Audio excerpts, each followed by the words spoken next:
John Pollock here alongside Cody Saftik, and the topic that will not die in 2017, and who knows where it ends up, is Floyd Mayweather Jr. and Conor McGregor. This was reheated on Wednesday when Floyd Mayweather Jr. was in studio on ESPN's First Take, and he revealed that his team had made an offer to Conor McGregor for $15 million for a boxing fight between them, as well as the option that they could negotiate a percentage for McGregor's team on the back end as well. So this is clearly a direction that Floyd Mayweather is at least pushing to see if anything bites, because there is very little, I would say zero risk for Floyd Mayweather Jr. if the UFC and Conor McGregor were to agree to this. But do you see any substance to this, Cody, or is this largely just going to be grandstanding that will not actualize with any kind of fight? Well, it'll always be a good idea if you're Floyd Mayweather, considering all he does is fight world champions in boxing.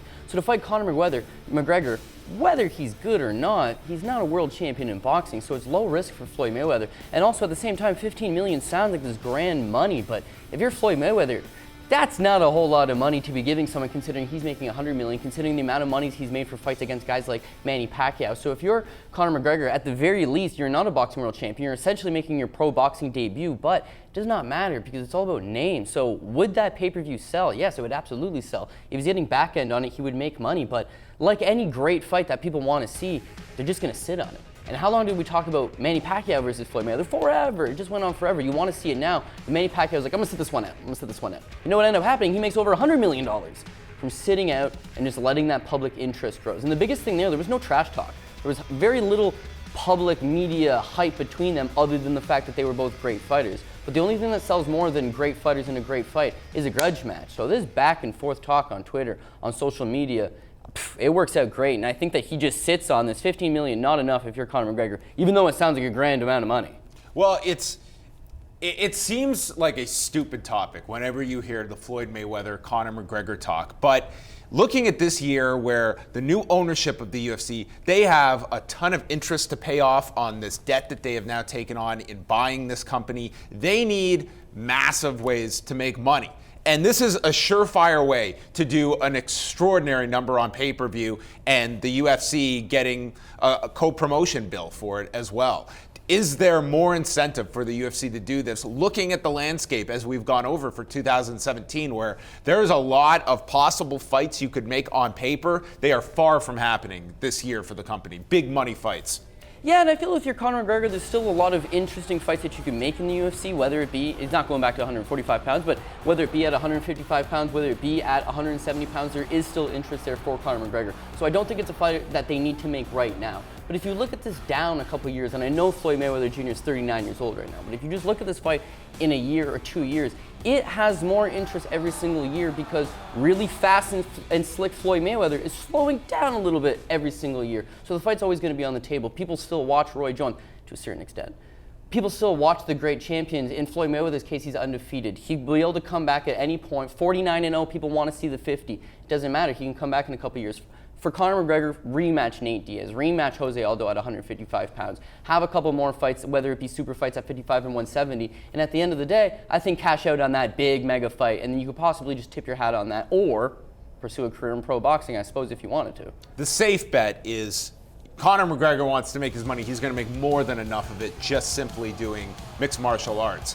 However, there's the side that looks at this incredible potential with a Floyd Mayweather. On top of that, the idea that you then get all of the, like, Conor McGregor will be the focus with all of the Mayweather promotion muscle behind him. Not all unlike when Oscar De La Hoya fought Floyd Mayweather, and that took Floyd Mayweather Jr. into that next stratosphere in 2007. They did 2.4 million buys, and look at how much bigger he was. The UFC can't look at this as anything kind of, Conor McGregor is not going to win this fight if he looks even remotely in this fight briefly. Does he bring an audience back to him? Do they grow their top star in Conor McGregor? It's a massive risk if they were to go for it. It's purely financial, but one that you look at this year and maybe there will be risks taken by this new ownership team. But who looks good against Conor McGregor? Or sorry, who looks good against Floyd Mayweather ever? I mean, you can put Saul Canelo Alvarez in there, and the guy can't even hit him. And yes, Conor McGregor is very, very fast, and maybe he can get a couple punches in, but just nobody looks good against Floyd. So best case scenario, who goes in there in a 12-round fight?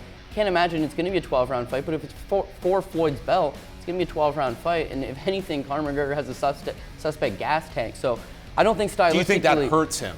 Losing in that fashion to Floyd Mayweather Jr.? I do, because in 2017 and just the year that we live in and the world that we live in, it's all about the internet. And you lose this fight, and now next thing you know, it's just this meme of him on the ground, or it's him, with blood in his eye, or it's him plastered on something, and then it just becomes an ongoing joke. And in boxing, you can't lose. In MMA, you can get away with a couple of them. That intrigue is going to be there. But if you lose in boxing, and he's not a boxer, I get it, but then you're just suspect to that ridicule. And I don't think he really wants to portray that and have that on his reputation, unless it's that big money fight. What I don't understand, John, is where do you even put this fight? Because if he's making his pro boxing debut, and I get that they let James Toney debut in MMA because of his boxing credentials, but I don't think a boxing commission would allow an MMA fighter with his MMA credentials to have that fight. You're only going to put the fight together in Vegas, and I don't see the Nevada Commission allowing that. You're not going to do it in California, and yes, you can do it overseas in like Abu Dhabi or Bahrain or something, but let's face it, they're not going to do that. They're not going to allow the sheiks to pay for it, because they've already offered Mayweather a substantial amount of money for a big fight, and he's turned it down. So there's so many question marks.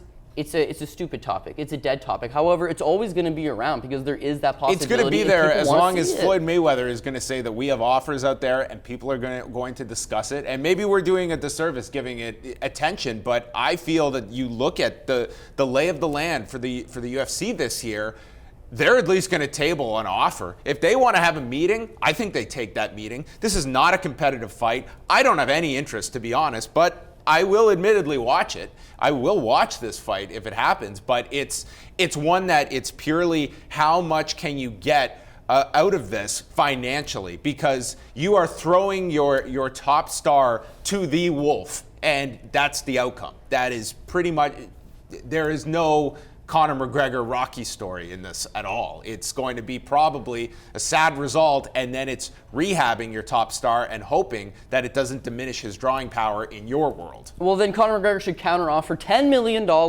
I won't take you down, but you let me throw kicks, and then I think it favors back in McGregor's favor. Does this fight, what percentage chance is this?